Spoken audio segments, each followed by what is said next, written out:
प्रदोष का दिन है। शिव को जानना तो बहुत कठिन है, पर ये शिव महापुराण की कथा शिव को महसूस करने के लिए आप और हम चाहे कितने भी जन्म ले लें, फिर भी हम भगवान शंकर को जान नहीं सकते। शिव को जानना कितने ही आपके और हमारे कितने ही जन्म हो जाएं तो भी हम शिव को नहीं जान सकते। पर भले हम शिव को जान नहीं सकते, पर शिव महापुराण की कथा के माध्यम से शिव जी को एक लोटा जल चढ़ाने के माध्यम से हम शिव को महसूस कर सकते हैं।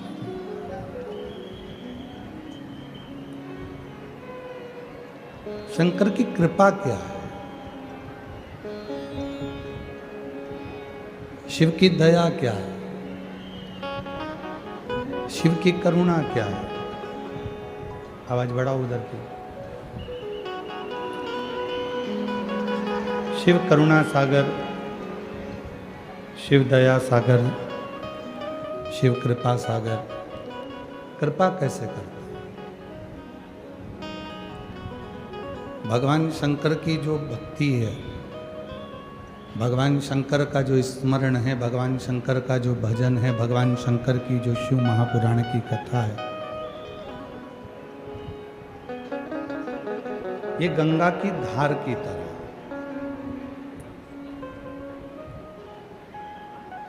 शिव महापुराण की कौमार खंड में लिखा है, यदि हम किसी तीर्थ में भ्रमण नहीं कर सकते, शिव महापुराण का कौमार खंड कहता है, मान लो किसी तीर्थ में हम परिक्रमा नहीं कर सकते, किसी तीर्थ की हम परिक्रमा नहीं लगा सकते, मान लो किसी तीर्थ में हम जाकर वहाँ का भ्रमण नहीं कर सकते, तो शिव महापुराण का कौमार खंड कहता है, जब हम किसी तीर्थ की परिक्रमा नहीं कर सकते, किसी तीर्थ में जाकर भ्रमण नहीं कर सकते, किसी तीर्थ में या किसी गंगा के तट पर, यमुना के तट पर, सरयू के तट पर हम नहीं जा सकते या वहाँ की परिक्रमा नहीं कर सकते, तो शिव महापुराण का कौमार खंड कहता है कि तीन के साथ थोड़ा थोड़ा चला कर। यदि हम इन तीन के साथ 4 कदम भी चलते हैं तो हमको तीर्थ का फल मिलता है। कौन 3 बताए? तो शिव महापुराण के कौमार खंड में कहा, एक माता, दूसरा पिता और तीसरा सदगुरु। कोई शिव का भक्त मिल जाए तो उसके साथ 4 कदम चलते हैं तो तीर्थ का फल मिलता है। अपनी माता के साथ में 2-4 कदम चलते हैं तो तीर्थ का फल मिल जाता। अपने पिता के साथ में 2-4 कदम चलते हैं तो तीर्थ का फल मिल जाता। कोई शिव गुरु मिल जाए, कोई शंकर का उपासक मिल जाए, कोई शिव भक्त मिल जाए, उसके साथ भी हम अगर 3-4 कदम चलते हैं तो तीर्थ का फल मिल जाता है। ये शिव महापुराण के कौमार खंड में 3 नाम बता। अब इसमें एक नाम हम अपनी तरफ से जोड़ रहे हैं। एक नाम हम अपनी तरफ से जोड़ रहे हैं कि गौ माता के साथ भी अगर 4 कदम चलते हो तो तीर्थ का फल प्राप्त हो जाए। गौ माता का, तो माता, पिता, शिवगुरु, कोई भगवान शंकर का परम भक्त या आपका कोई सच्चा गुरु मिले जीवन में, उसके साथ या गौ माता के साथ हम जितने कदम चलते हैं जितने कदम चल रहे हैं उतने तीर्थों का फल हमारे खाते में लिखा था।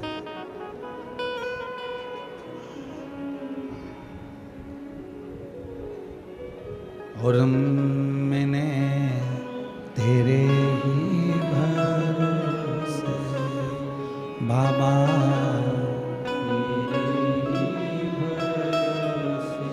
हवा बिच उड़ती जागी बाबा, डोर तो चढ़ी ना कटी भोले मैं तेरी शंभु मैं तीर्थ का फल कभी बन सके अपनी माता जी के साथ, भले बुजुर्ग हो गई हैं, बूढ़ी हो गई हैं, कभी उनको ज़रूरत लगे आपको कि बेटा मुझे यहाँ तक लेकर चल चल चल। कभी पिताजी कह दें कि बेटा मुझे यहाँ तक लेकर चल चल चल। जितने कदम हमारे माता के साथ में, जितने कदम हमारे पिता के साथ में, जितने कदम हम हमारे माता पिता के साथ चलेंगे उतना उतना तीर्थ का फल हमको मिले।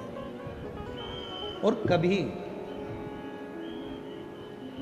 कोई सतगुरु तुम्हारी जिंदगी में मिले, कोई सच्चा गुरु तुम्हारे जीवन में मिल जाए, कोई शिव गुरु तुम्हारे जीवन में मिल जाए।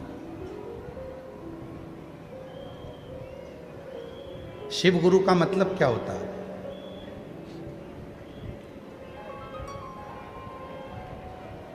क्यों कथा में बार बार आता है शिव गुरु? शिव गुरु का मतलब है जिसके जीवन में मान अपमान दोनों सम। मान और अपमान दोनों सम। सम्मान दो तो ठीक, अपमान करो तो ठीक, तुम्हारी मर्जी हो जो बोलो। आग लगे बस्ती में अपन रहो बस्ती। ना उसे सम्मान की जरूरत है ना उसे अपमान की। वो अपनी समता में जी रहा, अपनी समता।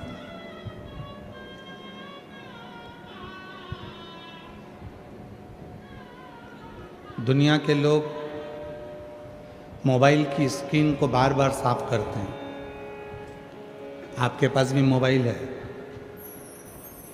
जब जब मोबाइल पे बात करोगे तो थोड़ी देर में उसको पेंट से घिस लोगे, साफ कर लोगे मोबाइल की स्क्रीन। दुनिया के लोग गाड़ी की सीट पर बैठते हैं तो गाड़ी की सीट को थपथपा के साफ करते हैं। आप भी बैठ कर आए होगे तो पहले तुमने अपने पल्लू से या रुमाल से या थपथपा के धूल साफ करी।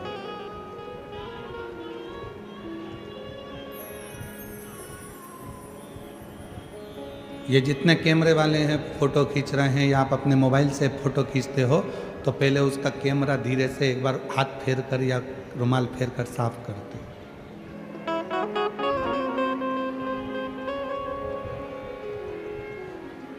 आप मोबाइल का स्क्रीन साफ कर रहे हो बार बार, आप कैमरा साफ कर रहे हो बार बार, आप बैठने से पहले गाड़ी की सीट साफ कर रहे हो, कुर्सी पर बैठते हो तो कुर्सी की सीट भी साफ कर कर बैठते हो। तो फिर भगवान की जब भक्ति करने बैठते हो तो मन साफ कर कर क्यों नहीं बैठते? उसमें अहंकार, काम, आसक्ति, लोभ, वासना, तृष्णा क्यों भर कर बैठते? उसने मुझे अपशब्द कहा, मैं उसको आड़ा टेढ़ा बोलूँगा। भगवान उसने ऐसा कर दिया, प्रभु उसने ऐसा बोल दिया, परमात्मा उसने ऐसा कर दिया। तो हम वो क्यों सोचें? हम वो क्यों विचार?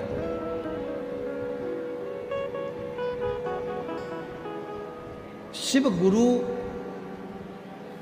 वो होता है जिसने अपने जीवन में ना मान से मतलब है ना अपमान से मतलब है। उसको तो केवल अपने मन की पवित्रता को धारण कर कर, मन को क्लीन कर कर, मन को साफ कर कर भगवान की भक्ति में डूबा।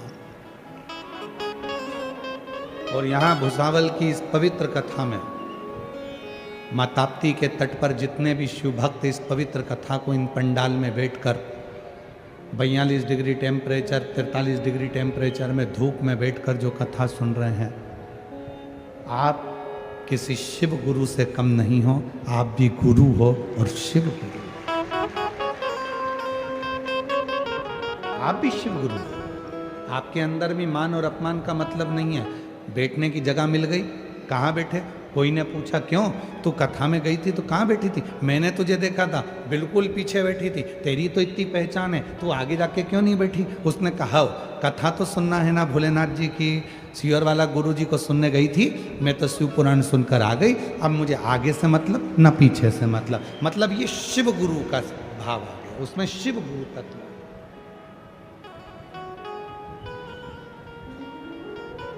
क्यों? तेरी तो इतनी पहचान थी और तुझे बैठने के लिए कोई जगह नहीं मिली आगे, और तू तो उधर पीछे के पंडाल में साइड में बैठी थी, मैंने देखा था तुझे एलईडी के पास में बैठी थी। हाँ, कथा तो सुनी ना, कहीं पर भी जगह मिली सुनी ना। इसको शिव गुरु कहते हैं कि ना तो आगे से मतलब ना पीछे से मतलब, ना मान से मतलब ना अपमान से मतलब। तो जितने भी शिव भक्त भुसावल की इस पवित्र धरा पर, यावल की इस पवित्र धरा पर, मां ताप्ती के तट पर जितने भी शिव भक्त ये इतनी भरचक गर्मी में जो कथा सुन रहे हैं, आप भी किसी शिव गुरु से कम नहीं हो, क्योंकि आपके अंदर ना मान से ना अपमान से, ना कोई आगे से ना कोई पीछे से, आपको तो केवल एक मतलब है, श्री शिवाय नमस्ते।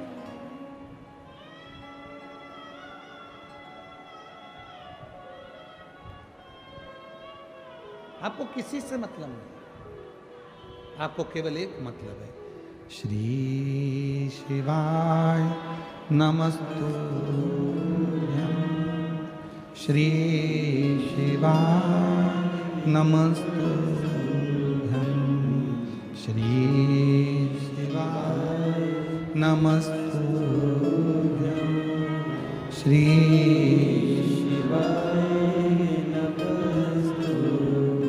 कोई मतलब नहीं है, जहाँ जगह मिले वहाँ बैठकर भजन करना।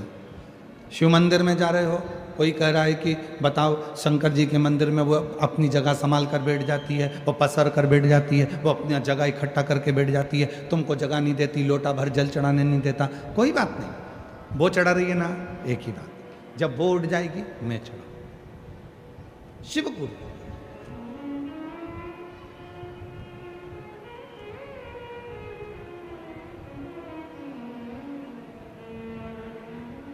जिसने शिव बाबा से, जिसने शिव गुरु से उसके तत्व को ग्रहण कर लिया, वही शंकर का सच्चा भक्त है, वही सच्चा।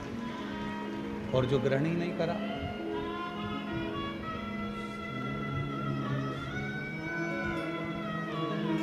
हमारे बीच में जलगांव के विधायक महोदय श्री राजू मामा भोले जी पधारे हैं, एक बार जोरदार ताली बजाकर।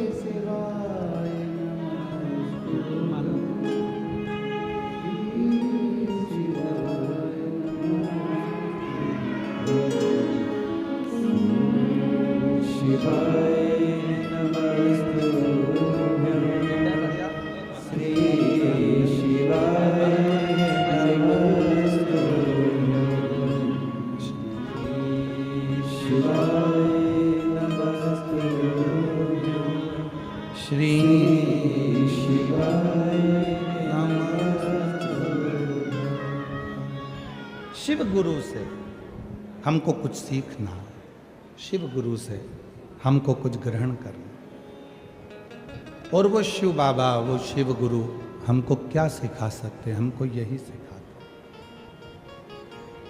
अहंकार को दूर करो, अभिमान को दूर करो, आसक्ति को दूर करो, तृष्णा को दूर करो, गलत विचारों को दूर करो। जब ये गलत विचार, गलत सोच सब दूर हो जाएगा तो शिव अपने आप करुणा करेगा, अपने आप।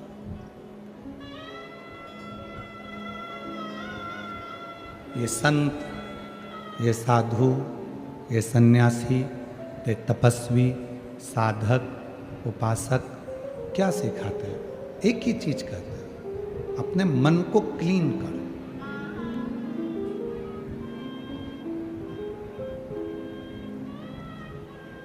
महाराष्ट्र के जितने भी संत हुए, महाराष्ट्र की भूमि के जितने भी संत हुए, ग्रस्त घर में रहकर भगवान को कैसे प्राप्त कर सकते हैं, यह महाराष्ट्र के संतों ने सिखाया है। महाराष्ट्र के संतों ने सिखाया है कि घर में रहकर भगवान को कैसे प्राप्त कर सकते हैं, परिवार में रहकर भगवान को कैसे प्राप्त कर सकते हैं। घर नहीं छोड़ना, परिवार नहीं छोड़ना। हे भाई रुपेश, इधर देखो, इधर की आवाज बढ़ाइए पीछे की।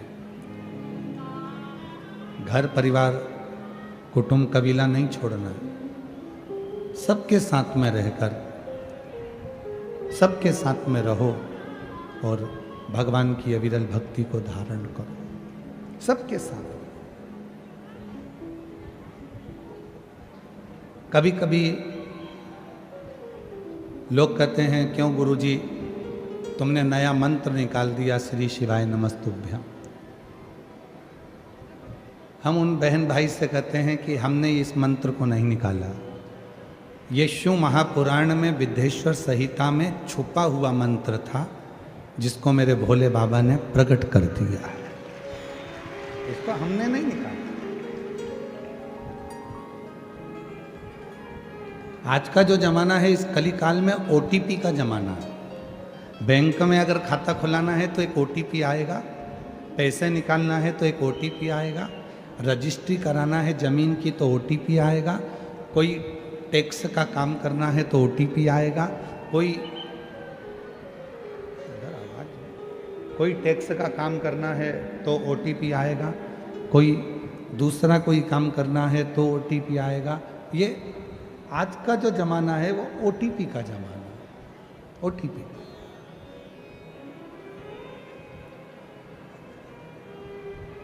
आज जितना भी जमाना चल रहा है ये सब ओटीपी का। एडमिशन कराने जाओ तो भी स्कूल वाले कह देते हैं आपके मोबाइल पर एक ओटीपी आएगा, हम एडमिशन दे दें। पैसे निकालने जाओ एक ओटीपी आएगा, हम पैसे निकाल दें, ओटीपी।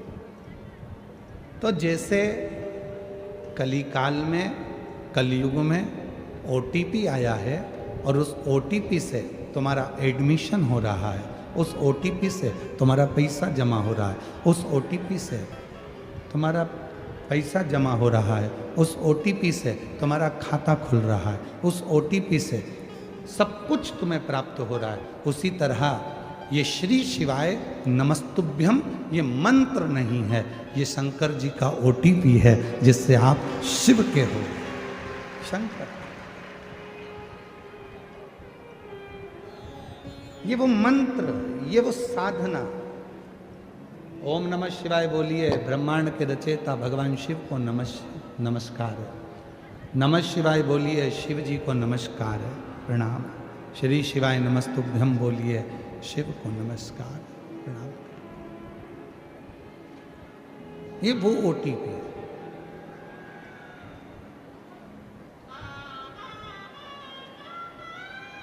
आप जितना जितना इसको जपोगे, जितना जितना भजोगे, उतना उतना शिव के करीब में पहुंचते चले शंकर के। और शिव को पाने का सुंदर तरीका ही है ये। भगवान शंकर को प्राप्त करने का सुंदर तरीका ही है शिव की अविरल भक्ति, शिव का स्मरण। एक बड़ा सुंदर प्रसंग 63 नयनारों में आता है, बहुत सुंदर प्रसंग है।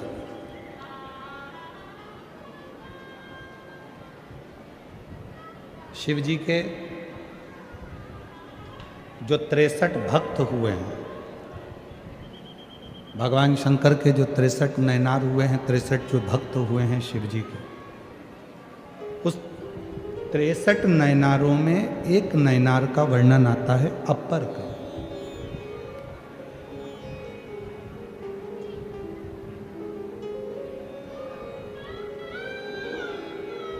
शिव जी के 63 शिव भक्तों में से 63 शिव भक्तों में से एक शिव भक्त है अपर, जिनका नाम है अपर।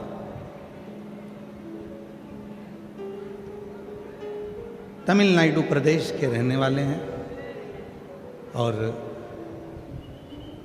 इनका जो बचपन था वो शिव की भक्ति में निकला। इनकी एक बहन है तिलकावती, भाई का नाम है अपर और बहन का नाम है तिलकावती। 2 भाई बहन हैं, अपर और तिलकावती।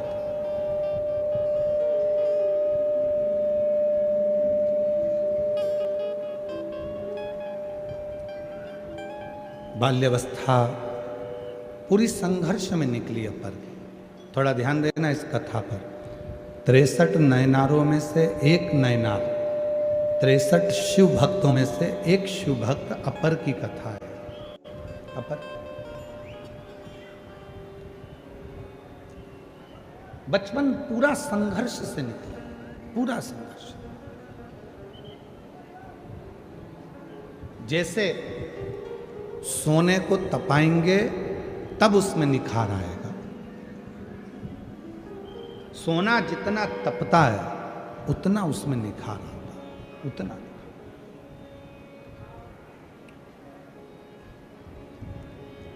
चांदी के बिस्कुट की कीमत कम है, पर चांदी की पायल की कीमत, चांदी के जेवर की कीमत ज्यादा है।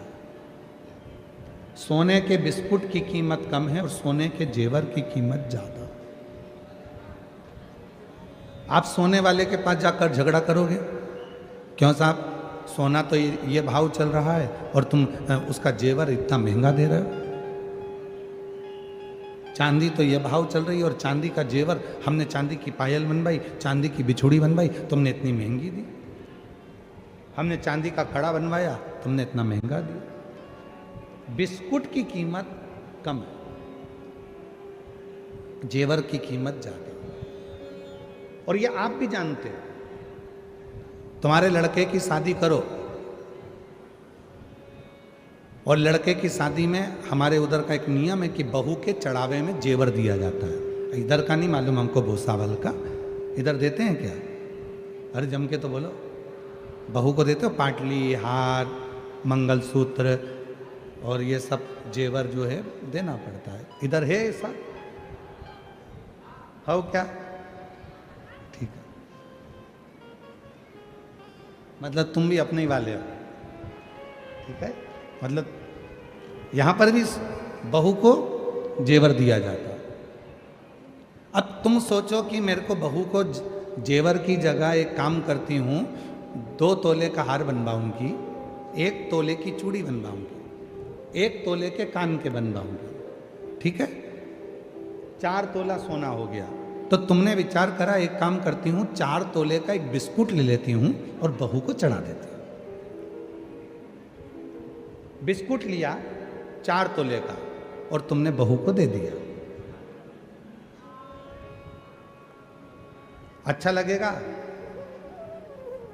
ससुर बहू के मायके वाले क्या कहेंगे? हाओ इतना सा बिस्कुट 4 तोले का दे दिया, इतना सा। और वही 4 तोले के बिस्कुट की तुमने हार बनवाया, पाटली बनवाई, कान के बनवाए, बेंदा बनवाया, नथनी बनवाई, सब कुछ बनवा कर तुमने दिया। तो पूरा घर देखकर वाह इतना सोना दिया, इतना सोना। बिस्कुट दिया, कीमत उतनी थी। बिस्कुट दिया 4 तोले का और 4 तोले का ही जेवर दिया। पर जेवर देखते से ही लोगों ने कहा हाफ सेट, फुल सेट, हाथ का, पाँव का और नथनी, बोर, बुंदा सब दिया। और अगर इतना सा बिस्कुट दे देते एक डिब्बी में रख के तो लोग कहते और राम बताओ लड़की की किस्मत फूट गई, इतना सा दिया, सास इतनी कंजूस है, इतना सा दिया।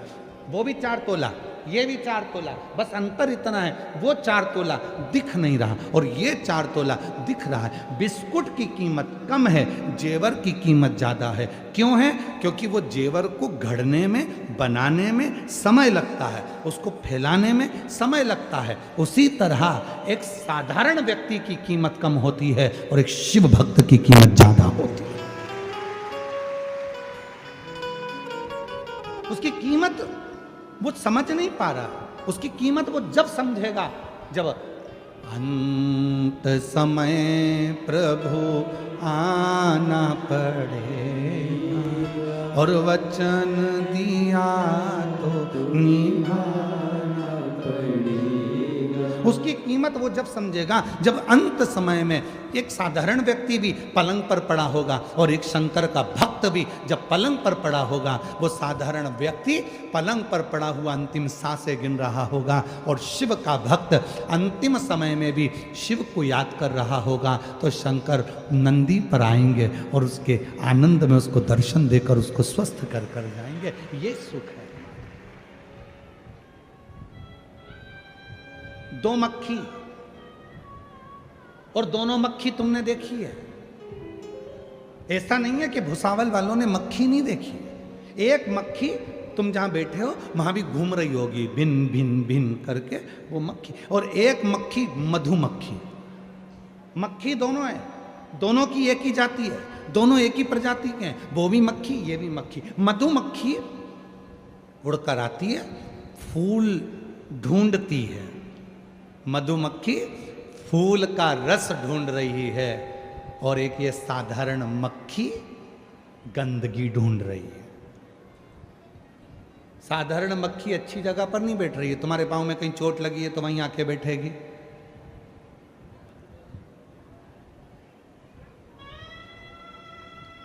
कहीं आंख में कीचड़ जमा होगा तो मक्खी वहीं आकर बैठेगी।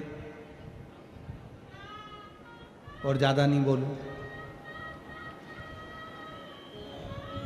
साधारण मक्खी गंदगी को ढूंढती है और वहां बैठती है। मधुमक्खी फूल को ढूंढती है, वहां बैठती है। दोनों में अंतर है। मक्खी वो भी है, मक्खी ये भी है। बस अंतर इतना है कि उस मधुमक्खी में एक ज्ञान आ गया कि फूल का रस लेऊंगी, बाद में दुनिया को देऊंगी तो मेरा नाम जगत में चलेगा और लोग मुझे प्रणाम करेंगे। इसलिए मक्खी कहीं बैठती है तो लोग उसे भगा देते हैं, और मधुमक्खी किसी के नए मकान में भी छत्ता बना लेती है तो कहते हैं शुभ होता है, अच्छा होता है, कार्य सिद्ध होता है।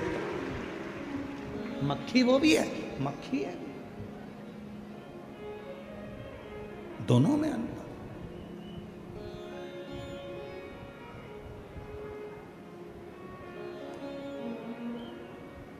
बस जैसे मधुमक्खी 2 तरह की होती है, इंसान भी 2 तरह का होता है।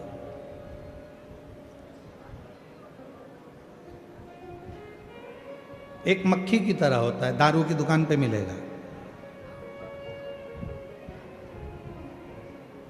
एक मक्खी की तरह होता है, गंदगी की ओर मिलेगा। और एक मधुमक्खी की तरह होता है,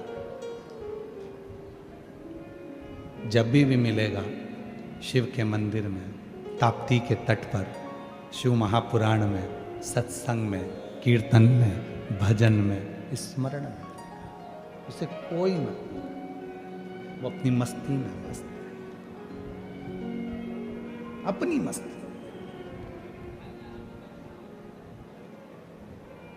शिव जी के 63 नयनारों में एक नयनार है अपर, जिसकी बहन का नाम है तिलकावती। अपर बाल्यावस्था में उसको बड़ा कष्ट रहा, बहुत बहुत परीक्षा अपर में, बहुत। और संसार सागर में अगर जन्म लिया है तो परीक्षा देना ही पड़ेगी। लोग कहते हैं कि बेटा पढ़ाई कर लो, कम से कम 12वीं तक तो परीक्षा दे लो, कॉलेज तक परीक्षा दे लो।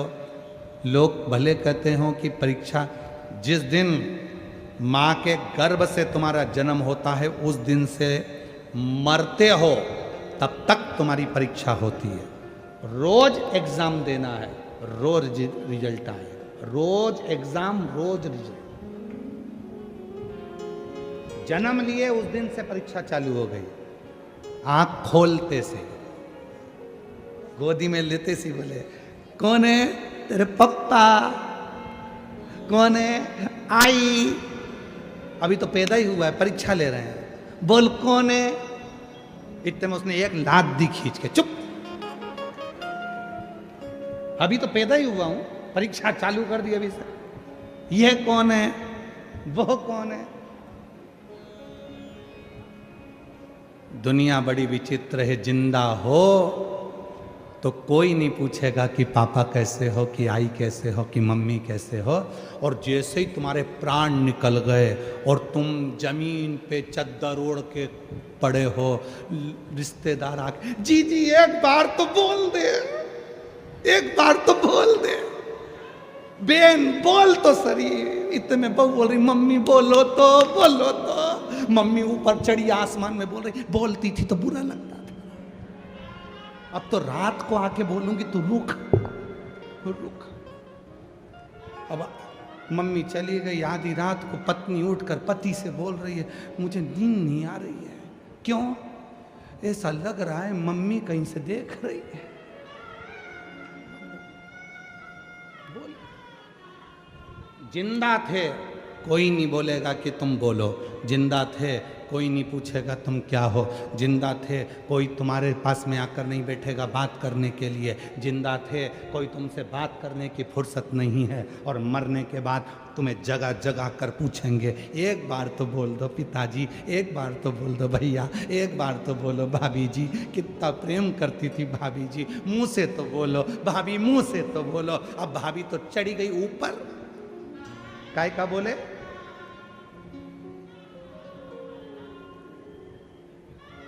ये दुनिया है। पैदा हो गए उस दिन से परीक्षा चालू है। और केवल तुम्हारी परीक्षा नहीं, भगवान श्री राम जी की भी परीक्षा हुई जन्म लेते से। माता कौशल्या जी ने कहा, माता पुनि बोली सोमती डोली, तजौतात यह रूपा, की जय शिशुलीला अति प्रियशीला, यह सुख परम अनूपा, सुनि वचन सुजाना रोदन ठाना, होई बालक सुर भूपा। परीक्षा चालू। जन्म लेते से राम जी प्रकट हुए थे, दोपहर के 12 बज रहे थे, माँ कौशल्या के गर्भ से भगवान का प्रकट हुआ था, सब जगह नगाड़े बज रहे थे। और कौशल्या जी राम जी से कह रही थी, ये क्या है? भगवान कह रहे हैं, मैं तुम्हारा पुत्र। कौशल्या जी कहती, इतना बड़ा बेटा बनकर आए हो, लोग क्या कहेंगे? छोटे हो जाओ। राम जी छोटे होते गए होते गए होते गए होते गए। कौशल्या जी से कहा, बता देना कहाँ रुकना है। जब राम जी बहुत छोटे हो गए तब कौशल्या जी बोली, बस बस इतना बड़ा चलेगा, ठीक है। तो राम जी बात कर रहे थे, पटर पटर भगवान राम जी बात कर रहे हैं माता कौशल्या जी से, तुरंत तुरंत, और बात कर रहे थे। इतने में कौशल्या जी ने कहा, बात मत मत करो, यहाँ संसार की रीति है, जो जन्म लेता है उसको रोना पड़ता है। राम जी बोले, मैं जगत का परमात्मा, मैं परम पिता परमात्मा, मैं दुनिया को रुलाने वाला, और कौशल्या मैया तुम कह रही हो कि मैं रोऊं? कौशल्या जी कहने लगी, संसार में जन्म लिया है तो रोना तो पड़ेगा, परमात्मा को भी पृथ्वी पर जन्म लेकर रोना पड़ा। तो माता कौशल्या जी से राम जी कह रहे हैं, माँ मैं रोऊं? कौशल्या जी कहती हैं, संसार में जिसका जन्म होता है वो रोता है, और आज से रोना चालू करेगा तो मरे तब तक रोना पड़ता है, इसलिए रो। तब कौशल्या माता के सामने राम जी रोना प्रारंभ करे। सुनी वचन सुजाना रोदन होई बालक सुर, यह चरित जो गावई हरि पद पावई, तेना परई भव। राम जी रो रहे हैं, परीक्षा चालू हो गई उनकी रोने की। प्रथम दिन से तो केवल परमात्मा नहीं रोया है, परीक्षा तुम्हारी भी होती है। जब तुम्हारा जन्म हुआ उस दिन से परीक्षा। लोग कहते हैं अभी तो बच्चा है, अभी कहाँ परीक्षा देगा, पहली क्लास से चालू होगा, नर्सरी से चालू होगा, KG 1 से चालू होगा, फर्स्ट में, सेकंड में, थर्ड में, 12th में, फर्स्ट ईयर में, सेकंड ईयर में, फाइनल में, परीक्षा देते देते जिंदगी केवल इतनी नहीं, जब मरोगे उसके पहले भी परीक्षा चल रही, उसके पहले भी परीक्षा चल रही, रिजल्ट आए।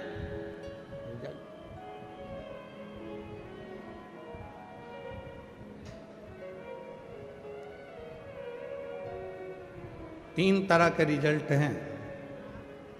पास हो जाओ, फेल हो जाओ या सप्लीमेंट्री। एक आध सब्जेक्ट रुक गए फिर क्लियर करो। उसी तरह से 3 तरह। पास मतलब बेकुंठ, अब जन्म नहीं होना है, पुनरपि जननम पुनरपि मरणम के प्रपंच छूट गए। फेल मतलब वापिस नरक में आओगे, फिर 84 लाख योनियां काटो, फिर वापिस मनुष्य की। और तीसरे नंबर का है सप्लीमेंट्री। सप्लीमेंट्री मतलब हॉस्पिटल में पहुंच गए, अंतिम सांसें चल रही है, डॉक्टर ने वेंटिलेटर लगा दिया, आखिरी में जवाब दे दिया, माइनर अटैक आया, हार्ट अटैक आया, गाड़ी में थे और पूरे की पूरे नीले पड़ गए, मर गए, श्वास निकल गई। उसके बाद भी थोड़ी सी दवाई काम कर गई और तुम्हारी श्वास वापिस आ गई, तुम ठीक हो गए। समझ लेना सप्लीमेंट्री आई थी, थोड़ा सा अच्छे से पढ़ाई कर लो और भजन कर लो, कीर्तन कर लो, दान कर लो, पुण्य कर लो, सत्कीर्तन कर लो, शिव पुराण की कथा सुन लो और एग्जाम क्लियर कर लो। पर लोग इतने चतुर हैं कि सप्लीमेंट्री आने के बाद भी पढ़ाई नहीं करते और वो नकल करने की कोशिश करते हैं। जैसे ही ठीक हुए दुकान पे जाके बैठ गए, जैसे ठीक हुए अपने काम में लग गए, पर भगवान का नाम नहीं लिया, भजन नहीं किया, कीर्तन नहीं किया, मंत्र जाप नहीं किया, स्मरण नहीं किया, वापिस अपने काम में लग गए। भगवान ने कहा अब वापिस एग्जाम दिलवाऊंगा तेरा, रुक जा तू, वापिस क्लियर नहीं हो रहा है।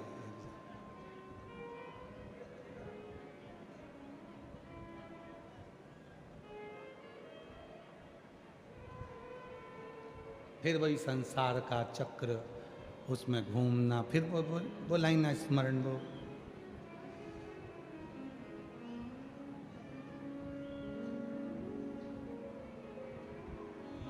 वो आप लोग बोलते हो ना, वो कौन सी एक लाइन है, वो है निकलेश, सास गाली देवे, ऐसा ही है ना। पर ऐसा नहीं है, वो तुम्हें समझने की जरूरत है। सास गाली देवे तो दिल पे नहीं लेवे। क्यों लो दिल पे, वो गाली दे रही है, देने दो, वो दे रही है ना, देन दो ना, तुम्हें क्या करना, तुम जवाब मत दो ना। संसार सागर में अगर वापिस आए हो, संसार सागर में ये जन्म मिला है, तो क्यों अपन दिल पे, क्यों विचार करना, क्यों अपने मन में, क्यों?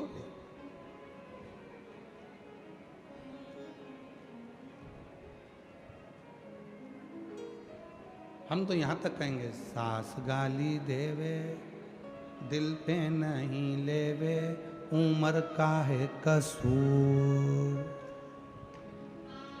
ये सब उम्र का कसूर है। वो गाली दे रही है, देन दो उसको, वो तुम्हें सिखा रही है। कुम्हार को देखो जो मटका बनाते हैं, कुम्हार को देखो जो बर्तन बनाते हैं मिट्टी के, वो कुम्हार एक हाथ अंदर रखता है मटका बनाते समय और एक हाथ से थप थप थप थप थप थप, एक हाथ अंदर, एक हाथ थप थपाता है। बस घर की बुजुर्ग माँ भी ऐसी होती है, घर का बुजुर्ग बाप भी ऐसा होता है, अपनी बहू को, अपने बच्चों को थोड़ा थप थपाता है, थोड़ा कष्ट देता है, पर नीचे से संभालता भी रहता है। मेरी बहू है, मेरा बेटा है, मेरा क्यों?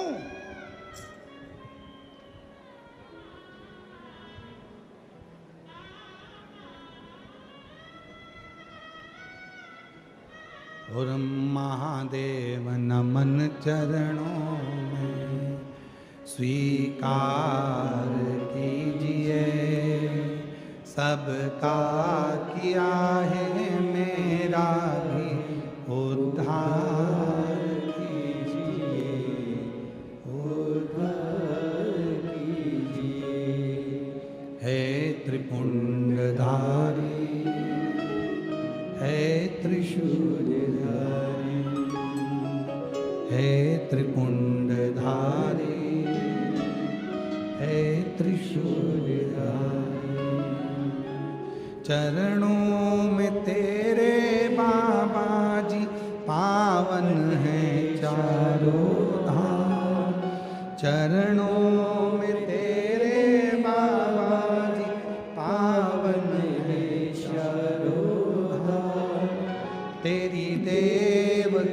करते वंदना, पूजे हैं सीताराम।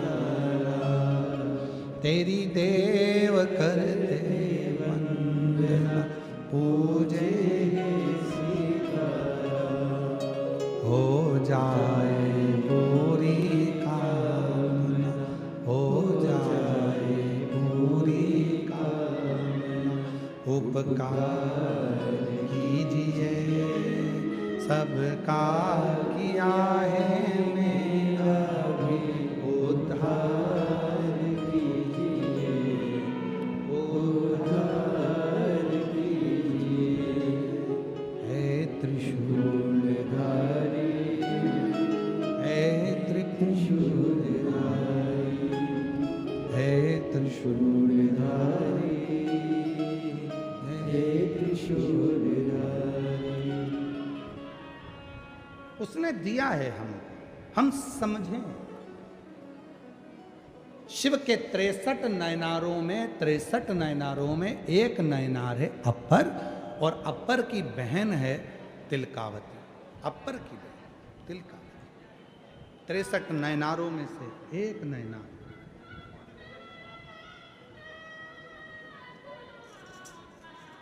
और अपर की बहन है तिलकावती। अपर बचपन संघर्ष में निकला है, संघर्ष ठीक है।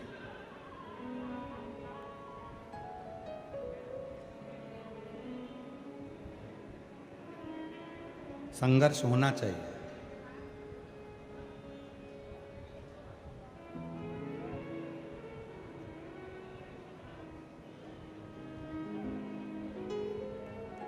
जिस व्यक्ति ने अपनी जिंदगी में संघर्ष किया है वही एक दिन राज किया, वही राज किया।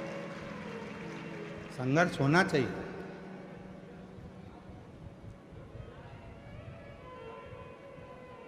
किसी डॉक्टर के पास जाकर पूछना, छोटा सा बच्चा 2-3 साल का, उसको कालीन पर रखो, डनलप के गद्दे पर रखो, मखमल के कपड़े पहनाओ, खूब सुंदर सुंदर श्रृंगार करो, वो बच्चा बार बार बीमार पड़ता रहेगा। डॉक्टर कहते हैं कि इसको थोड़ा मिट्टी में खेलने दो। डॉक्टर कहते हैं इस बच्चे को थोड़ा जमीन पर खेलने दो, इसको मिट्टी शरीर में लगने दो। जब ये मिट्टी शरीर में लगेगी तो ये बच्चा मजबूत होगा और इसकी जो बीमारियां हैं वो थोड़ी कम होगी। इसको मिट्टी लगना चाहिए, मिट्टी।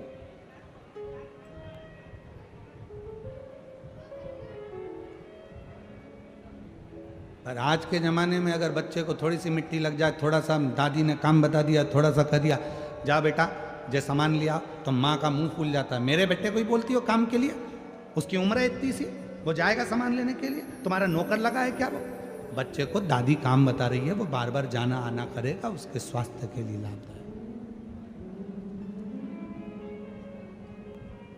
भारत के एक संत घूमने के लिए विदेश गए, तो विदेश में 2 हॉस्पिटल बने थे। एक हॉस्पिटल बना था नॉर्मल डिलीवरी होती है, दूसरा हॉस्पिटल बना था ऑपरेशन से डिलीवरी होती है। बच्चा होता है नॉर्मल, दूसरा था ऑपरेशन से बच्चा होता है। संत ने जाकर ऑपरेशन वाले हॉस्पिटल में पूछा कि यहाँ ऑपरेशन से बच्चा होता है और तुम्हारे सामने बना हुआ हॉस्पिटल है उसमें नॉर्मल डिलीवरी होती है, नॉर्मल बच्चा होता है, ये इसका दोनों का अंतर क्या है? तो कहा जहाँ ऑपरेशन से बच्चा होता है उसकी फीस 1.5 लाख रुपए, ठीक है। जहाँ नॉर्मल डिलीवरी होती है उसकी फीस 3.5 लाख रुपए। तो उसने कहा ऑपरेशन से डिलीवरी में 1.5 लाख और नॉर्मल डिलीवरी में 3.5 लाख, ऐसा कैसे?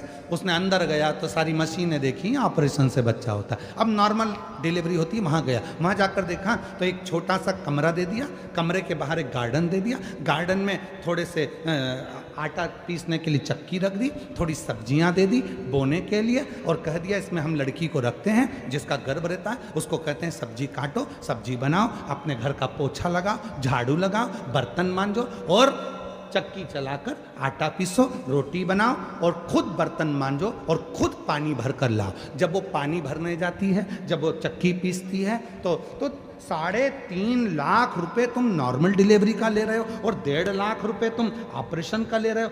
गजब है।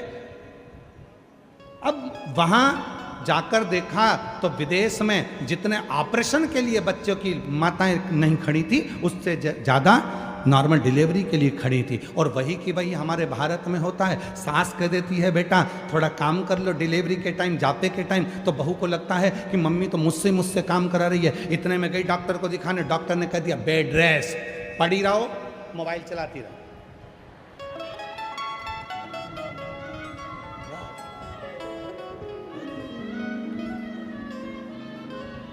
अब वो दिन भर mobile, bed rest, mobile, bed rest, mobile, bed rest, mobile, बैठे बैठे खा लिए, बैठे बैठे काम कर लिया, मोबाइल में दिन भर कार्टून देखती रही तो औलाद भी कार्टून जैसी पैदा कर दी।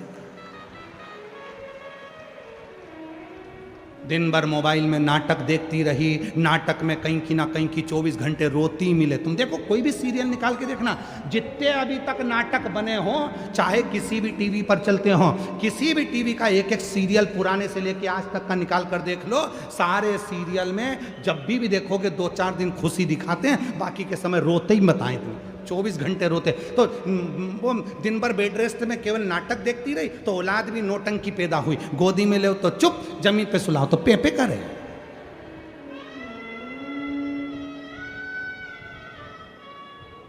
फिर सास को गुस्सा आ जाता और आखिरी में सास गुस्से में कह देती भैया हमारे भी 3-3 4-4 थे बहू, तूने गजब की औलाद पैदा करी, धन्य है।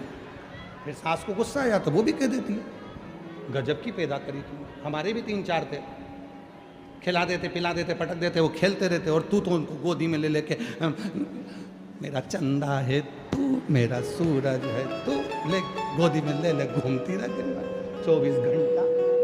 फिर तो गुस्सा तो आए, सास को भी गुस्सा आ जाए, अच्छी औलाद पैदा करी भगवान। और वो औलाद भी ऐसी, पहले के बच्चे जन्म लेते थे नानी के घर में तो नानी से बहुत प्रेम होता था। पहले के बच्चे दादी के घर पैदा होते थे तो दादी से प्रेम होता था। आज के बच्चे हॉस्पिटल में पैदा होते तो डॉक्टर सिस्टर से प्रेम होता है। हर 15 दिन में बीमार पड़ जाते हैं, हॉस्पिटल लेके जाओ, बस हॉस्पिटल की सीढ़ी चढ़ो और बच्चा ठीक, क्योंकि उनको उनकी मौसी की याद आने लगती है, उनको मामा याद आता है, डॉक्टर मामा, बस हाथ लगाता और बच्चा ठीक हो जाता है। फिर कहते हैं हमारा फैमिली डॉक्टर इतना बढ़िया, बस हाथ लगाता ठीक हो जाता। क्यों? क्योंकि उसको आदत पड़ी है। नानी के घर पैदा होता तो नानी के यहाँ जाकर खुश होता, दादी के यहाँ पैदा होता तो दादी के यहाँ खुश होता। हॉस्पिटल में पैदा हुआ है तो 15-15 दिन में उसको हॉस्पिटल की याद आती है तो ले जाना पड़ता ही। कभी सांस उठेगी, कभी सर्दी हो गई, कभी जुकाम हो गया, कभी कुछ हो गया, फिर लेके भागो, फिर लेके भागो, और हॉस्पिटल की सीढ़ी चढ़ते से एकदम ठीक, एकदम बढ़िया याद।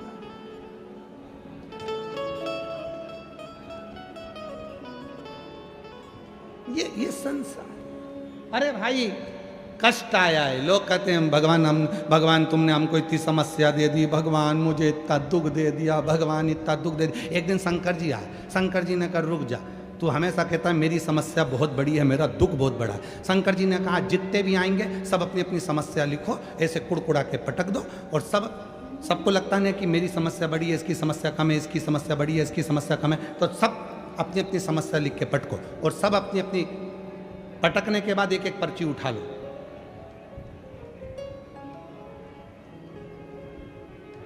और जो पर्ची उठाएंगे वो समस्या उसकी रहेगी, ठीक है।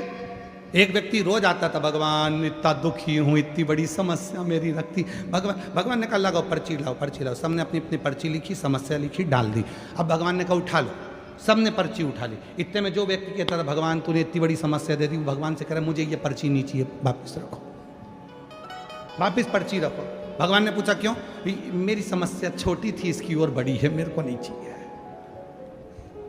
हमको लगता है हमारी समस्या बड़ी है, हमको लगता है हमारा दुख बड़ा है। उस परमात्मा से पूछो उसने दुख क्यों दिया। उस परमात्मा ने दुख इसलिए दिया कि आज तुझे दुख देकर, तुझे तपाकर, तुझे खरा सोना बनाकर, तेरा जेवर बनाकर भगवान तुझे कीमत वाला बनाना चाहता है। नहीं तो बट्टी तो थी सर, तुझे अच्छा बना।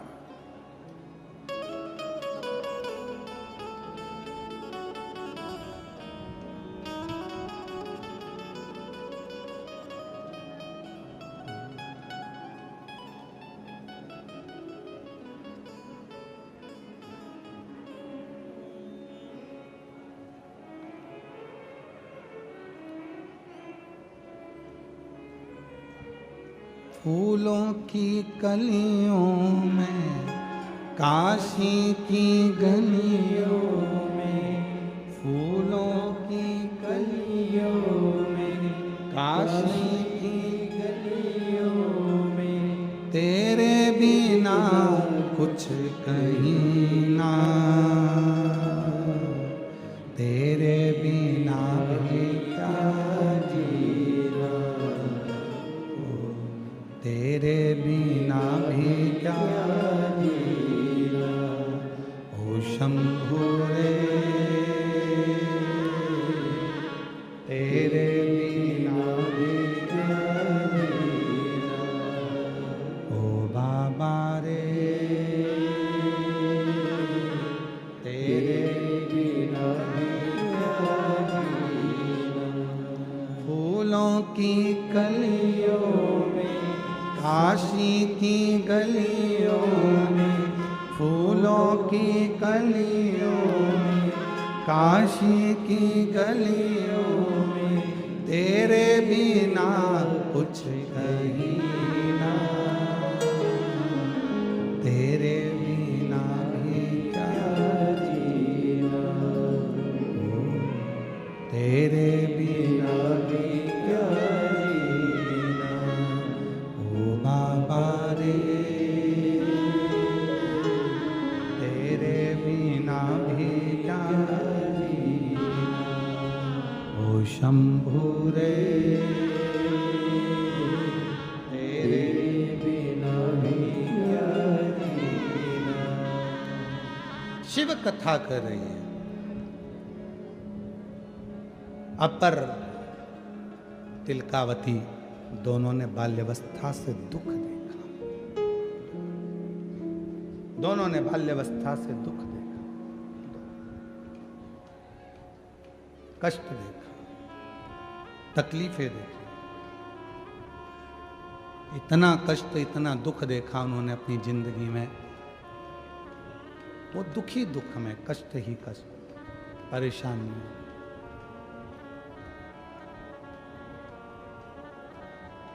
परेशानियों में, कष्ट में। अपर एक दिन अपने धर्म को छोड़कर दूसरे धर्म में चला गया। दूसरे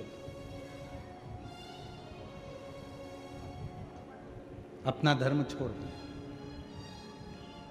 दूसरे धर्म में चला गया। और शिव महापुराण की कथा कहती है रूखी रोटी खा लेना, प्यासे रह लेना, पर दूसरे धर्म में कभी प्रवेश मत कर। सनातन धर्म से बड़ा कोई धर्म नहीं। सनातन धर्म से बड़ा कोई धर्म नहीं। दूसरे धर्म में ना जाओ। सबसे ज्यादा निवेदन करूंगा मैं मेरी बेटियों से, मेरी बेटियों से, मेरी बेटियों, एक दान होता है कन्यादान। जिस बाप की बेटी जन्म लेती है, जिस मां की कोख से बेटी ने जन्म लिया है, अगर वो माँ बाप अपनी बेटी का कन्यादान नहीं कर पाते हैं तो उस माँ बाप को कीड़े का जन्म मिलता है, पेड़ का जन्म मिलता है और लोग उस पर पत्थर मारते हैं। 20 लाख योनियां हैं वृक्ष की, और 20 लाख योनियां लेना पड़ता है एक बेटी के माँ बाप को, अगर वो बेटी का कन्यादान ना कर पाए तो। इसलिए मेरा बेटियों से निवेदन है, लोग कहते हैं बेटा माँ बाप को स्वर्ग भेजता, ना ना ना ना। जिस घर में बेटी का जन्म होता है, माँ बाप अपनी बेटी को पढ़ाते हैं, लिखाते हैं, अच्छे कॉलेज भेजते हैं, अच्छे कपड़े दिलाते हैं, खूब अच्छे से उसको रखते हैं। मेरा बेटी से निवेदन है, खूब अच्छे कॉलेज में पढ़ो, स्कूल में पढ़ो, खूब अच्छी एजुकेशन करो। तुम्हारे कितने भी दोस्त, कितनी भी सहेलियां हों, पर याद रखना, कितने भी दोस्त बन जाएं और कोई शादी के लिए कितना भी प्रेशर दे, उससे कह देना मैं अपना सनातन धर्म छोड़कर दूसरे धर्म में शादी नहीं कर सकती।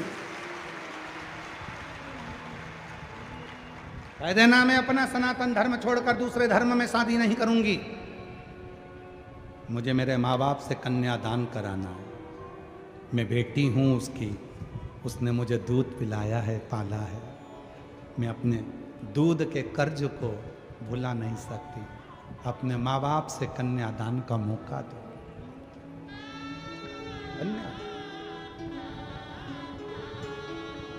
अपने हिंदू सनातन धर्म में शादी करो, दूसरे धर्म में क्यों जाना।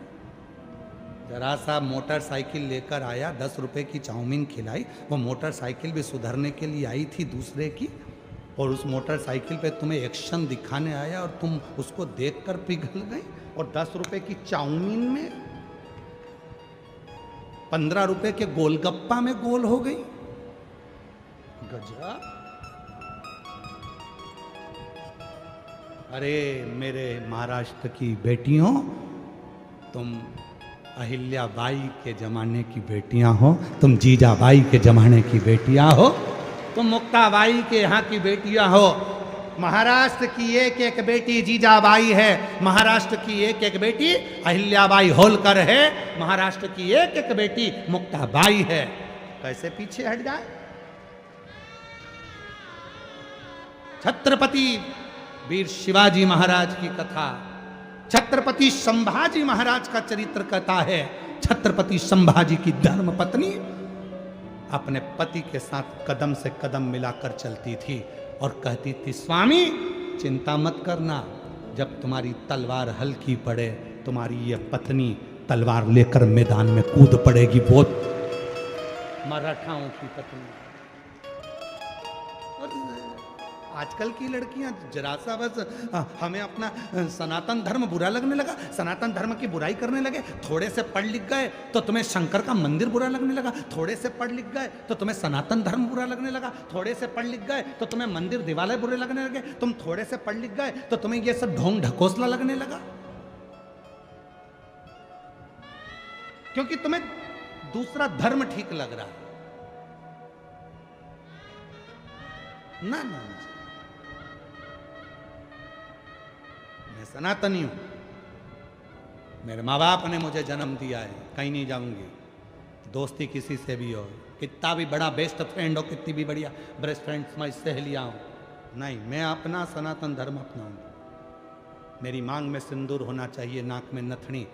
जब त्यौहार मनाया जाए, पोंगल का जब त्यौहार मनाया जाए, उस समय पर सारे त्योहारों में मैं सज धज कर मेरे सनातनियों के बीच में निकलूं तो लगे कि मैं सनातन।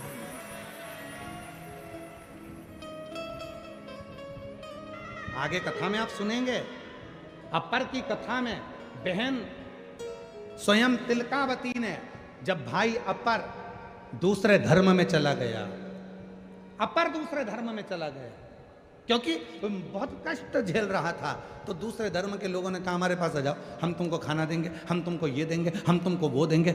बहुत सारे लोभ दिए जाते हैं, बहुत सारे लोग।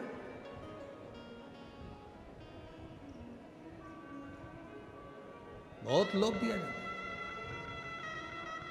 केवल एक शिव महापुराण की कथा, एक शिव पुराण की कथा, कुबरेश्वर धाम सीहोर से बाबा आता है, ये कथा की पोथी के रूप में बैठता है, कथा करता है, चले जाता है। केवल एक शिव महापुराण की कथा ऐसी है जो तुम्हें कोई लोभ नहीं देती। कभी शिव पुराण ने ये नहीं कहा कि मेरे पास आना मैं तुम्हें भभूति दे दूंगा, मेरे पास आना मैं नारियल दे दूंगा, मेरे पास आना मैं तुम्हें डोरा दे दूंगा, मेरे पास आना मैं तुम्हें ये दे दूंगा और तुम्हें ठीक कर दूंगा। कभी शिव पुराण ये नहीं कहती कि मेरे पास आकर बैठना मैं तुम्हें दे दूंगा। तुम्हारे आने के लिए शिव पुराण में कभी गाड़ी नहीं लगती, कभी मोटरसाइकिल नहीं लगती, कभी तुम्हारे लिए वीआईपी ट्रीटमेंट नहीं होता, तुम्हारे लिए सोफा नहीं लगता, तुम्हारे लिए कूलर नहीं लगता, तुम्हारे लिए कोई वीआईपी व्यवस्था नहीं होती। फिर भी तुम अपना 200 रुपया खर्च कर कर, अपना 500 रुपया खर्च कर कर, तपती हुई धूप में, चढ़ती हुई गर्मी में, पानी की प्यास लग रही है, 4 घंटे से कथा का इंतजार कर रही हो और 3 घंटे की कथा सुनकर तब तुम 8-9 घंटे पंडाल में बैठकर तपस्या कर कर कथा सुनने के लिए आ रहे हो। इसमें कोई लोभ शिवपुराण कभी नहीं दी। उसके बाद भी तुम जानती हो कि शंकर की कथा सुनूंगी तो मेरा बाबा मेरे दुखड़ों को हर देगा। जब इतना विश्वास लेकर आओगे तो बाबा पूर्ण तो करेगा, बाबा पूर्ण करेगा। कभी शिवपुराण ने ये नहीं कहा कि मेरे पास आना तो मैं तुम्हारा दुख मिटा दूंगा। कभी शिवपुराण ने ये नहीं कहा कि मैं तुम्हारा दुखड़ा समाप्त कर दूंगा, मैं तुम्हारा दुखड़ा मिटा दूंगा। कभी शिवपुराण नहीं कहा। शिवपुराण एक तत्व कहती है भजन करो, शिवपुराण एक तत्व कहती है कीर्तन करो, शिवपुराण एक तत्व कहती है स्मरण करो, नाम जप, नाम कीर्तन। हमारे बीच में स्वामी नारायण पंथ से स्वामी जी महाराज पधारे। एक बार जोरदार ताली बजाकर उनका साधुवाद स्वागत वंदन। शिवपुराण कहती है भगवत भजन करो, शिवपुराण कहती है नाम कीर्तन करो। लोभ दिया जाता है, प्रलोभन दिया जाता है, प्रलोभन, लोभ दिया। हमारे धर्म में आ जाओ हम तुम्हारे साथ में ऐसा करेंगे, हमारे धर्म में आओ हम तुमको भोजन देंगे, हमारे धर्म में आओ हम तुम्हें ऐसा करेंगे ना। कोई प्रलोभन। संकल्प लो मेरी बेटी, हम दूसरे धर्म में ना जाओ। कितनी बेटियां बैठी हैं, जितनी लड़कियां बैठी हैं खड़ी हो जाएं, जिनकी शादी नहीं हुई है सब खड़ी हो जाओ, हो जाओ खड़ी, संकोच नहीं करना।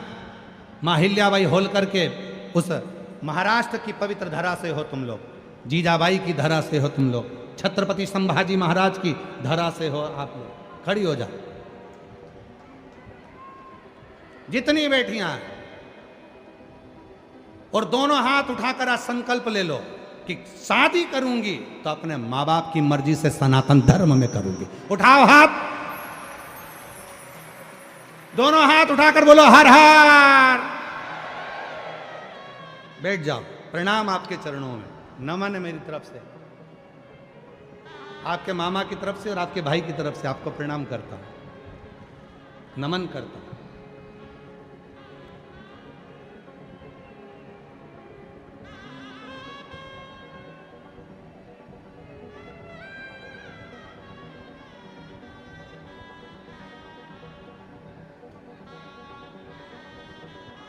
और जितने लड़के बैठे हैं वो भी खड़े हो जाओ,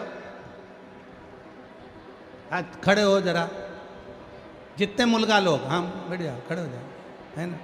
अब मुलगी गई ना, मुलगा उन खड़े हो जाओ, खड़े हो जाओ सारे के सारे जिनकी शादी नहीं, खड़े हो, हाँ हो जाओ।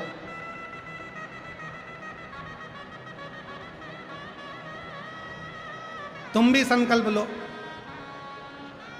करेंगे शादी तो अपने सनातन धर्म में, अपने सनातनी से, किसी दूसरे धर्म में नहीं। जो अपने बाप की नहीं हुई तो वो तुम्हारी कहां से हो जाएगी। सनातन धर्म में विवाह करेंगे। उठाओ हाथ, बोलो हर हर, बस बैठ जाओ, प्रणाम, नमन है तुमको।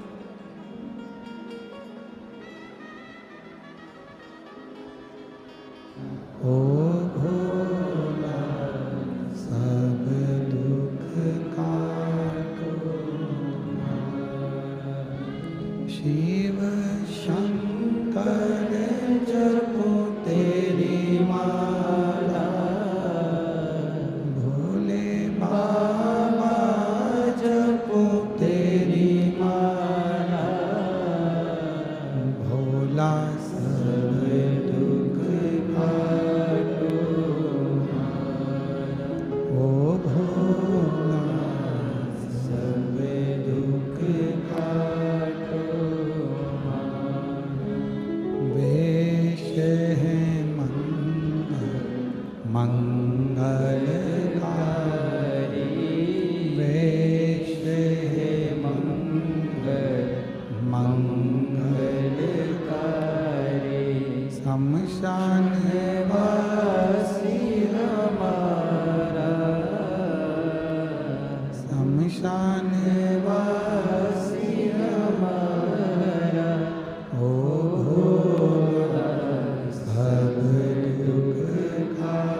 बाबा देवादिदेव महादेव, भगवान शिव, ओगरदानी, त्रिकालदर्शी, कैलाशी, अविनाशी, भगवान शंकर की पवित्र कथा कर रहे हैं। शिव महापुराण की कथा वर्णन कर रहे हैं। अपर 63 नयनारों में से एक, शिव भक्तों में से एक है। दूसरे धर्म में चले गए। तिलकावती को बड़ा दुख हुआ, मेरा भाई और दूसरे धर्म में चले गए। बड़ी रोती थी तिलकावती, बहुत रोती। मैं अपने भाई को वापिस कैसे लेकर आऊं, ये तिलकावती विचार करती थी। ये तिलकावती के मन में ये विचार आता था कि मैं अपने भाई को लेकर आऊं तो आऊं कैसे।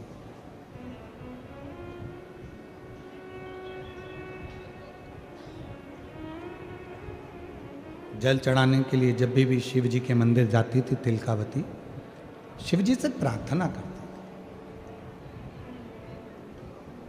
कई लोग कहते हैं कि भगवान से रोज रोज मांगना नहीं चाहिए।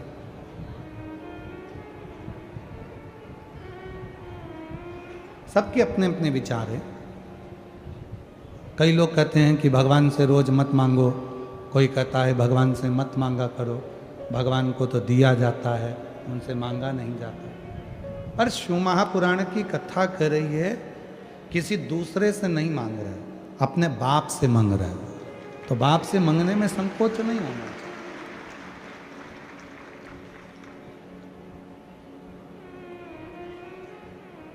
पड़ोस की आंटी से जाकर बिस्कुट मांगोगे वो ठीक नहीं है। पड़ोस के अंकल से जाकर कुछ मांगोगे वो ठीक नहीं है। पर अपने घर में अपनी मम्मा से, अपने माता से, अपनी आई से, अपने बाबूजी से, अपने पिता से, अपने भाऊसा से आप कुछ मांगोगे वो ठीक है। आप दूसरी जगह तो नहीं मांगने जा रहे, आप दूसरे के दरवाजे पर तो मांगने नहीं जा रहे। आप तो मांग रहे हो तो अपने माता पिता से मांग रहे हो।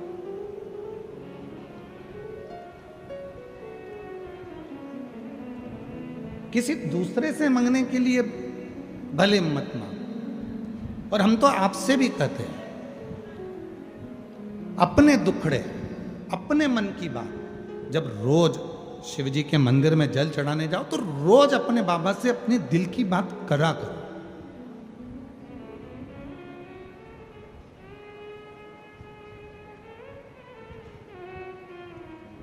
बड़ी दूर दूर से लोग शिव महापुराण के पंडाल में आते हैं। केवल वो 5 बार जो श्री शिवाय नमस्तुभ्यम बोला जाता है, और बाबा को जब बोला जाता है कि बाबा मेरे सब दुखड़े काट, बस उस स्तुति के लिए 2 मिनट का जब मौन होता है, उस मौन में आप और हम अपने मन की कामना अपने देवादिदेव महादेव से कहते हैं, अपने बाबा से।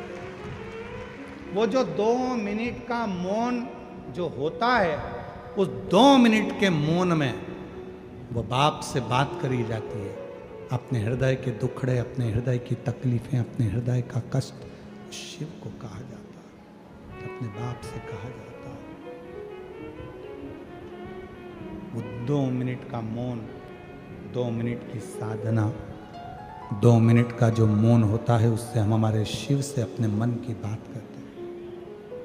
उस स्तुति को करने के लिए लोग 2-2, 500 किलोमीटर दूर से आते हैं और कथा के पंडाल में बैठकर बाबा से अपने मन की बात करते हैं।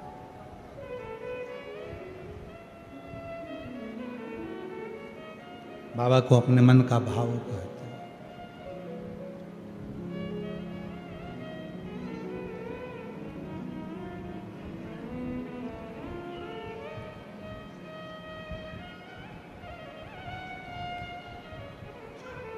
और मेरे भोले तेरा सहारा है,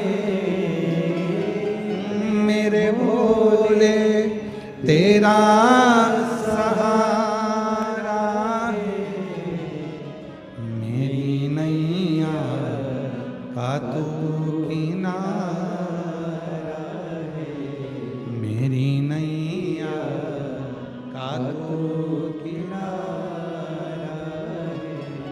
मेरे बाबा तुझे पुकारा है, मेरे बाबा तुझे पुकारा है, मेरी नैया का तू किनारा है, मेरी नैया का तू किनारा है। दिल से आप आए हो बहुत दूर से। कई लोग कहते हैं गुरुजी ये शिव पुराण में ऐसा क्या है, आप कथा करने के लिए आते हो इतने लोग आ जाते हैं, और भी तो कथाएं होती हैं और भी तो जगह होती है, तो लोग क्यों ना जाते? हमको नहीं मालूम, पर हमको इतना जरूर मालूम है। पहले एक रेडियो होता था, रेडियो का सिग्नल विविध भारती से नहीं मिलता था, तो उधर जाते थे, वहाँ मिल रहा है क्या, वहाँ मिल रहा है क्या, वहाँ मिल रहा है। अब वो रेडियो तो गया, मोबाइल आ गया। मोबाइल का भी नेटवर्क कभी कभी ऐसी जगह होती है नहीं मिलता, तो फिर आगे जाके देखते हैं, फिर वहाँ जाकर देखते हैं, वहाँ जा क्या यहाँ मिल रहा है क्या, वहाँ जाकर देखते हैं, थोड़ी देर बैठते नेटवर्क मिलाने का प्रयास करते, मिल जाता है। तो हमको ये लगता है शिव भक्तों का नेटवर्क शिव महापुराण में मिल जाता है। ये हमको नहीं मालूम कि लोग क्यों आते हैं, पर इतना पक्का है कि यहाँ आने वाले का नेटवर्क मेरे देव अधिदेव महादेव से, मेरे शंकर से मिल जाता है। मिल विविध भारती चालू, चित्रहार प्रारंभ, सिग्नल मिल गया, मतलब अब जिंदगी में रंग प्रारंभ होंगे। सिग्नल मिल गया, शिव पुराण में जाकर आपने नियम ले लिया, एक लोटा जल चढ़ाने मंदिर जरूर जाऊंगी, और जिसने जल चढ़ाना चालू करा समझ लो तुम्हारा रेडियो में चित्रहार आना प्रारंभ हो गया, मतलब तुम्हारी जिंदगी संवरना प्रारंभ।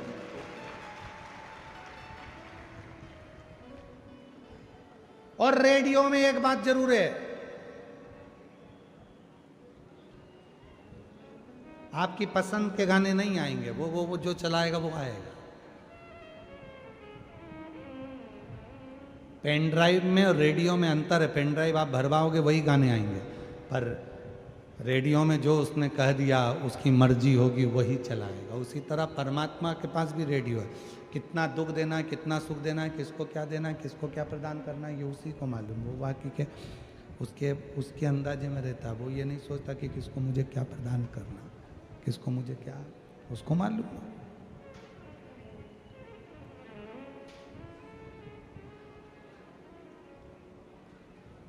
और शंभु शरणे पड़ी मांगू घड़ी रे दुख काटो दया करी दर्शन आपको। बहन रोज मंदिर जाती है, रोज बाबा से कहती है बाबा कृपा करो मेरे भोलेनाथ, मेरा भाई दूसरे धर्म में चला गया है, वापिस आ जा। रोज कहती है, रोज प्रार्थना करती, रोज निवेदन करती, रोज। मेरी जीजियों, मेरे जीजाओं, मेरी बेटियों, मेरे बेटाओं, मेरे बुजुर्ग माँ बाप, रोज प्रार्थना करो, तुम्हारी प्रार्थना शिव स्वीकार करें। एक पत्र है, अच्छा है, देखो।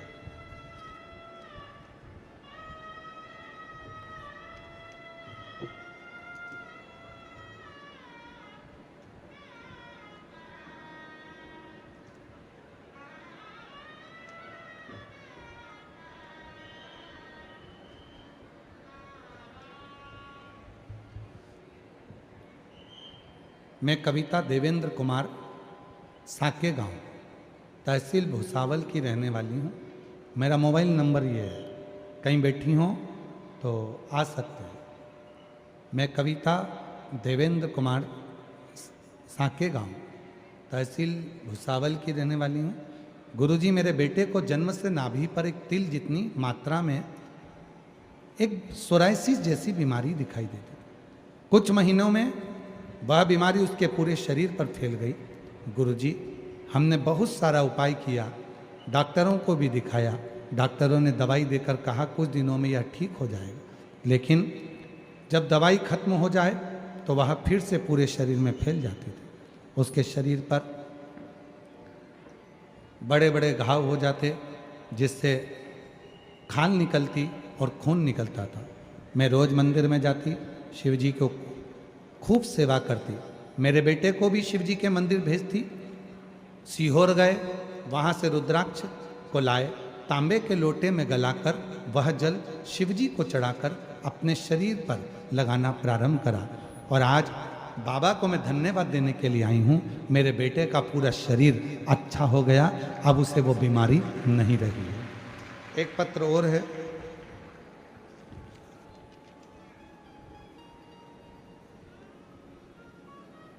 मेरा नाम हर्षाली गिरीश पाटिल है। मैं भुसावल की रहने वाली हूँ। मेरा मोबाइल नंबर ये है, कहीं बैठी हो तो हाथ हिला सकती हैं। हर्षाली गिरीश पाटिल भुसावल से हैं। मेरा मोबाइल नंबर ये है। एक लोटे जल महत्व बताना चाहती हूँ। मेरी पूरी जिंदगी निकल जाएगी, केवल बताने के लिए बाबा ने इतना दे दिया है। गुरुजी, मेरे पति को सोराइसिस जैसी बीमारी हो गई थी, जिसका मैं फोटो भी लगा रही हूँ। उनका पाँव देखिए गुरुजी, पहला फोटो दिखाइए जिसमें सोराइसिस बीमारी हो गई। उस बीमारी में उनका मैं पाँव का फोटो भेज रही हूँ, शरीर का फोटो भेज रही हूँ। गुरुदेव, इतनी बीमारी फैलती चली गई कि सब परेशान हो गए। तब आपकी कथा सुनना प्रारंभ करा। मेरी पड़ोसन ने बताया कि टीवी पर सीहोर वाला प्रदीप मिश्रा पंडित जी की कथा सुनो, तुम्हारी सभी परेशानियां दूर होंगी। तभी मैंने टीवी पर कथा सुनना चालू कर दी और सीहोर, बुरहानपुर, जलगांव, शहादा, महाराष्ट्र के पंडाल में जाकर कथा सुनी। वहाँ की मिट्टी लाती, अपने पति के शरीर पर लगा देती, बाबा को विनती करती, बाबा कुछ भी करो, मेरा पति ठीक हो जाए। सोराइसिस की बीमारी बढ़ती चली गई, ठीक होने का नाम नहीं ले रही।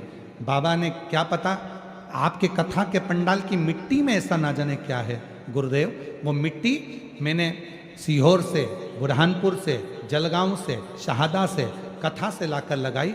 आज मेरे पति का पूरा शरीर ठीक हो गया और सोराइसिस की बीमारी खत्म हो गई। उसका दूसरा फोटो लगा रही हूँ। पहला फोटो जिसमें सोराइसिस की बीमारी है और दूसरा फोटो जब मेरे पति का पूरा शरीर ठीक हो गया, मैं दूसरा फोटो लगा रही हूँ। बाबा की कृपा से अब मेरा पति पूर्ण तरह से ठीक है। जहाँ बैठी हो आ सकती हैं। मेरा नाम सुनीता संतोष तायड़े, ग्राम पिंपरी सेकम, तहसील भुसावल, जिला जलगांव से हूँ। मेरी शादी को 18 साल हो चुके थे। हमारे यहाँ कोई संतान का सुख नहीं था। टीवी पर आपकी कथा सुनी, आपने पशुपति व्रत के बारे में बताया। टीवी के सामने बैठकर कथा सुनती थी और वहीं की मिट्टी को गर्भ पे लगा लेती थी। कभी कथा के पंडाल में जाना नहीं हुआ।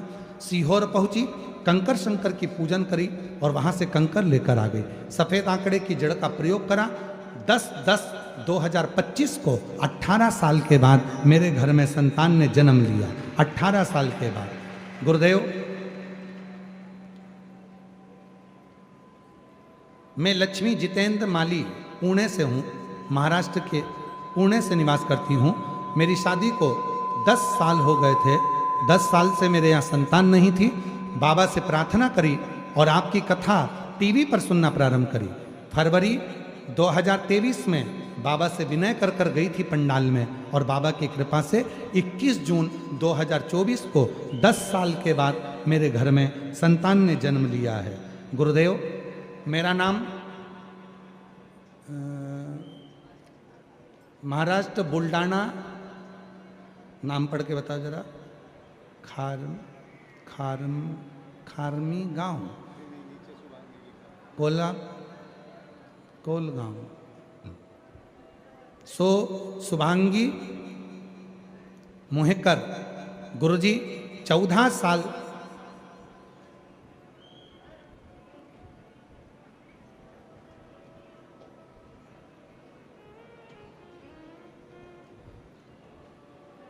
14 साल का मेरा बेटा, उसका नाम पवन है, उसको अचानक से फिट की बीमारी हो गई।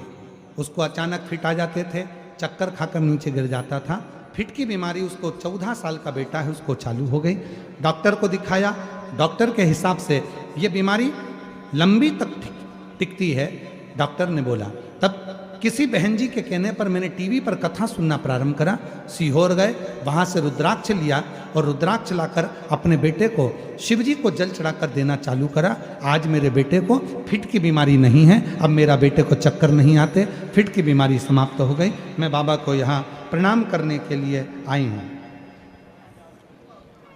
मेरा नाम मीनाक्षी हेमंत नाथ, हेमंत भागवत नाथ, रामेश्वरम कॉलोनी स्वामी समर्थ केंद्र की रहवासी हूँ। जलगांव से आई हूँ। 9 साल हो गए थे शादी को, संतान का सुख नहीं था। बाबा की कृपा से 3 जुलाई 2024 को बाबा की कृपा से 9 साल के बाद संतान हुई है। फिर अगला वर्णन है शेला सुनील बर्गे। मेरा मोबाइल नंबर ये है। मैं शिवाजी नगर भुसावल जिला जलगांव की रहने वाली हूँ। गुरुदेव, मेरा विवाह 2007 में हुआ था और गुरुजी 15 से 16 साल बीत चुके थे, पर मुझे संतान का सुख नहीं था।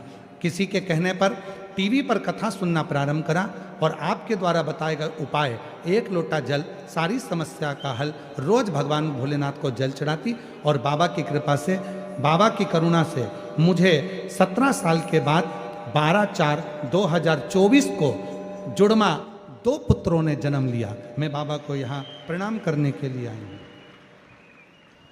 गुरुदेव, पत्र बहुत सारे हैं, हम पढ़ नहीं पाते, इसलिए एक साथ में ही सारे पत्र पढ़ दे रहे हैं। मेरा नाम सो पूजा नीलेश महाजन, मैं रहने वाली नितिन साहित्य नगर जलगांव से हूँ। गुरुदेव, मेरी शादी को 7 साल हो गए थे, मुझे संतान नहीं थी। सफ़ेद आंकड़े की जड़ का प्रयोग और पंडाल में बैठकर कथा श्रवण करी। 7 साल बाद मुझे संतान का सुख प्राप्त हुआ है। अगला पत्र है रावेर, मेरा रावेर होमगार्ड पथक में नौकरी करते हैं योगेश राजेंद्र जगताप। मैं तामसवाड़ी तहसील रावेर जिला जलगांव की रहने वाली हूँ। मेरी शादी को 7 साल हो गए थे, संतान का सुख नहीं था। बाबा की कृपा से 7 साल के बाद मेरे यहाँ 25 सितंबर 2024 को संतान की प्राप्ति हुई है। एक पत्र और है। मेरा नाम सोदीपाली अंबादास तायड़े, मैं काके गांव खामगांव जिला बुल्ढाना से आई हूँ। मेरी शादी को 19 साल हो गए थे। गुरुदेव, मेरे दुख इतने थे, इतनी तकलीफें थीं कि पूरी जिंदगी दुख से भरी हुई थी। गुरुदेव, इतना तकलीफ का जीवन चल रहा था कि कई बार मरने का विचार कर लिया। तब बाबा की कृपा से सारा घर शिव जी को 1 लोटा जल चढ़ाने से आज खुशियों में बदल गया और बाबा की कृपा से सारे सुख बाबा ने मुझे दे दिए। गुरुदेव, मेरा नाम सो पूजा जगदीश शेलवड़कर, कुंभार, तहसील जामनेर, जिला जलगांव, महाराष्ट्र से हूँ। मेरा मोबाइल नंबर ये है। गुरुजी, 13 साल शादी को हो गए थे, मुझे संतान नहीं थी। बाबा की कृपा से रोज बाबा के मंदिर जाना चालू करा, सफ़ेद आंकड़े की जड़ का प्रयोग करा और 18 अक्टूबर 2025 को धनतेरस के दिन मेरे घर में 13 साल के बाद संतान का सुख प्राप्त हुआ। एक बार जोरदार ताली बजाएं सभी के लिए। बाबा की कृपा सब पर बनी रहे। शिव तत्व है। और पत्र हम अभी पढ़ नहीं रहे, बहुत सारे हैं पत्र, बहुत पत्र। ये शिव की उदारता। अब लोग पूछते हैं कि गुरुजी कथा में जाने से क्या मिलता है? इन पत्रों को उनको बांट दो, ले जा। सुनो, पत्र आया है, चला जाओ, आ जाओ। रोते नहीं, आ जाओ, जाओ, रोना नहीं। आज लिया लिया, हम पढ़ नहीं पाए होंगे, रोते नहीं, आ जाओ, आ जाओ। शिव कृपा। और जो जैसी भावना लाया, बोलो बोलो, वो वैसा ही फल पाया। तुम जिस भावना से आए, तुम जो कामना करने आए हो, तुम जो बाबा से विनती करने आए हो, 2 दिन कथा के बचे, कल कथा यही 2 बजे से 5 बजे होगी। कल शिवरात्रि है कथा की।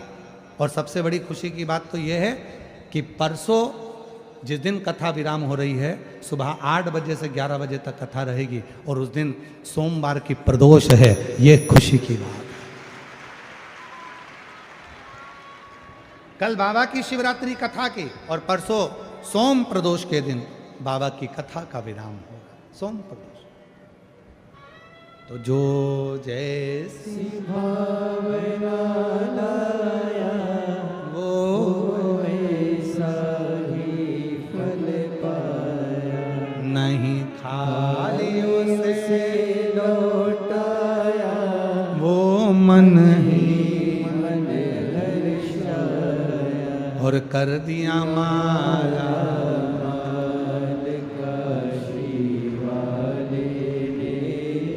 लुटा दिया